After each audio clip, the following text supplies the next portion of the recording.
because you know Jesus Christ for your Savior. When you show up at that Easter dinner, at that Thanksgiving dinner, at that Christmas fellowship, when you walk in the room, something changes.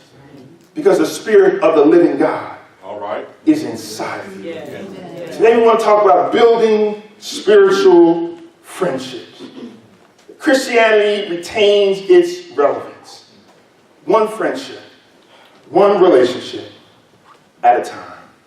What if God would send to you a spiritual friend into your life that would help you in the times of trial to point you back to Christ? Yes, we have a personal relationship with Christ. But Jesus says, when I want to do my ministry, I often will send people. Sometimes I'll speak to you face to face, just by myself. But there'll be some other times I'll send somebody into your life, into your circle, to point you back to me. Everybody needs somebody. And if we be fooling ourselves to think that we can run this Christian race by ourselves. There's no such thing as a go-alone Christian. There's no such thing as a Christian on an island. We live in a community. It is the house of God. It is the family of God. We cannot make it by ourselves.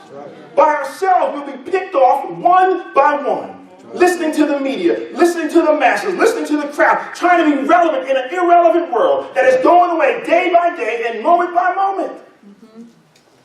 We need relationships. We need friendships. What if not only did you have that friend, but what if you were that friend?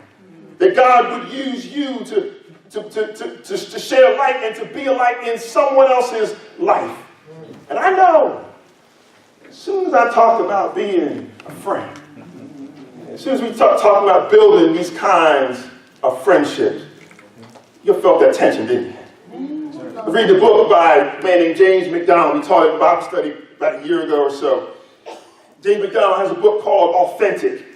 And in that book, he tells 5 reasons why people don't like to fellowship. 5 reasons why people resist in the church building friendships. I'm sure you can already give me 3 or 4 or 5 or even 10 of them off the top of your own head. But James MacDonald said, first of all, people don't like to be in relationship. The number 1 reason is because I don't want everybody knowing my secrets.